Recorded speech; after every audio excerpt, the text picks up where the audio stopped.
Have you ever seen a move that looks like nothing but completely changes the game? Bobby Fischer was a master of those mysterious decisions. The quiet moves that leave you puzzled at first, only to realize that they control everything. In this video, we'll explore two of such instructive moments from Fischer's games. So let's get into that. In this position, Fischer had white pieces and he was playing against Grandmaster.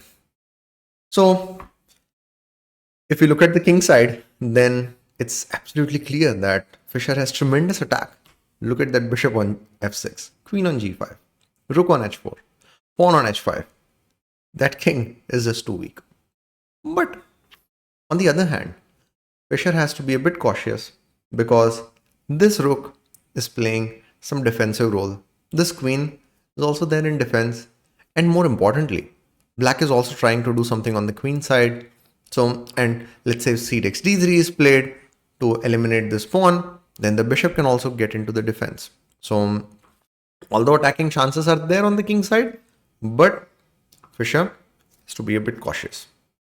Now, he played one of the greatest mysterious moves of all time. Like, so many things are going on the king side. So many things are going on the queen side. And how could even one think of making such a move? But that's Fischer for us. So let's try to understand what did he do. He played the move bishop g2. Wait, what exactly is going on? It's like there is nothing on this diagonal. So in such a crucial position, why would he actually make the move that achieves nothing? We'll see actually how it achieves everything. This is the game changer move.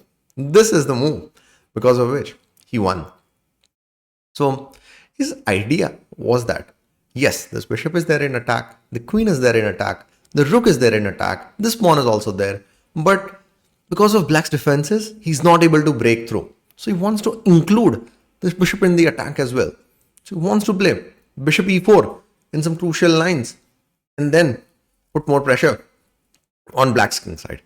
So let's say in this position. But some of you would be thinking that, all right, if the bishop is so great, can't black just play bishop b7 and then exchange it off? Fischer was actually looking forward to that because the biggest drawback of this move is that the rook is not anymore connected to the king side. And then he can play h takes g6, f takes g6, and now there is rook takes h7. See, this rook is not connected, because of which rook takes h7 is not possible. So king takes h7, check this, and it's mate. So it's not so easy for black to get rid of that bishop. Now, you would be like, all right, that's fine. What about just queen f8? I'll stop those queen h6 ideas. That's fine. So Fischer can play bishop e4 in this position. The idea is that after h takes g6, f takes g6, Fischer can go for the bishop sacrifice to weaken black's king side. And then if something like h takes g6, then there is rook h8, and then rook takes f8, and then there will be queen h6 type of ideas as well. Black's king side is way too weak, and also this queen and rook, they're controlling this as well. So it is actually loss for black. Then bishop g2 was played. So what black did? Black is like, all right, I'll just play d takes c2. And then there might be ideas of knight b3. Maybe even c1 queen to deflect the queen to c1. So, or maybe d3 ideas. Or even bishop d3 idea to increase the defender. So, but he did not recognize the lethality of the mysterious bishop g2 move of Fischer. And then in this position, Fischer played the move queen h6. Mate threat is there. Black is like, okay, I've stopped the mate threat now. I think in this position, black would be relieved. All right, queen exchange is being offered. I have such a great pass pawn. I can push this one as well. I can bring the knight here as well. I can bring bishop here as well. I think Fischer is lost. That's what black might be thinking. But of course not.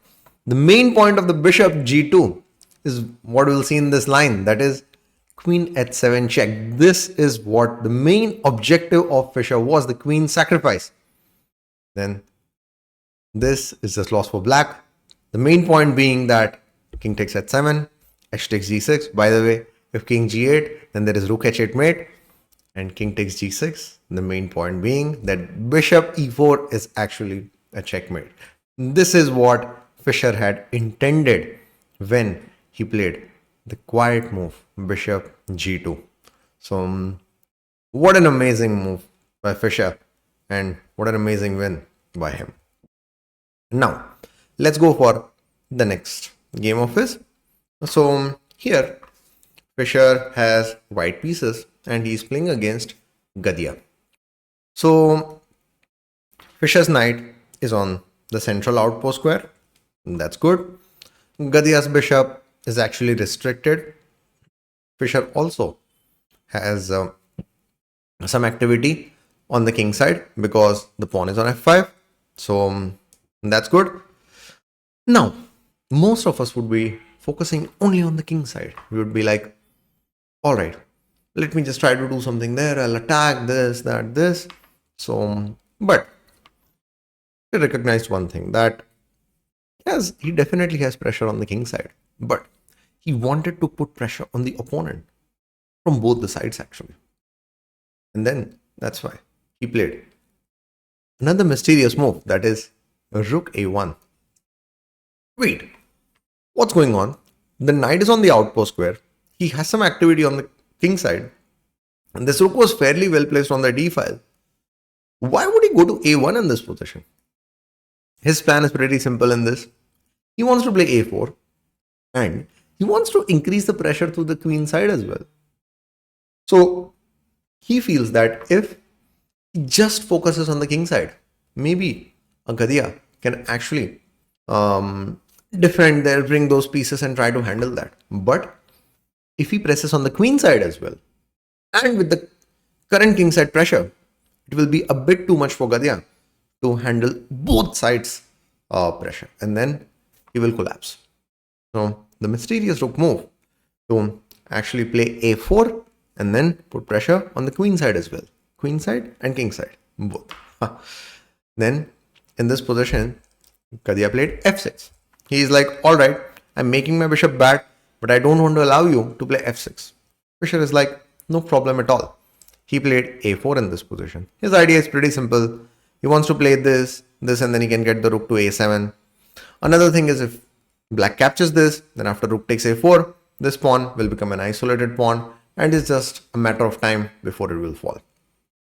And it's really common that when we are putting pressure on the opponents like this, then they are actually going to collapse. And this is exactly what happened in this game. So Fischer has some pressure on the king side, and now he's putting some pressure on the queen side. And as I mentioned earlier, the knight is on the outpost square. So black played rook b8. Black is like, okay, a takes b5, then I can play maybe rook takes b5 or a takes b5 something, and then let me defend this. But as usual, as I said, when enough pressure is put, most players crack, and black is actually lost here. The rook goes to b8, and the biggest drawback of it is that the c6 rook is undefended, and the game is over actually, because Fischer can play knight takes e7 check. That's what he played, and then knight takes e7, queen takes e7, of course, queen d5 check. That was the main point. The undefended rook, the c8 rook is not there, so the c6 rook gets undefended, and Fischer took advantage of it, and he won the game. So really instructive examples on Fischer's mysterious quiet moves.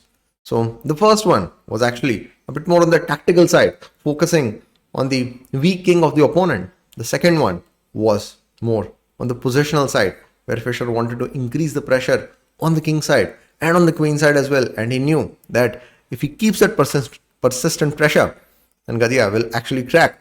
And in fact did earlier than expected, but still, even if he had not played that move, Fischer would have squeezed the game further and win it convincingly. Thanks everyone for watching the video, and I'll see you next time.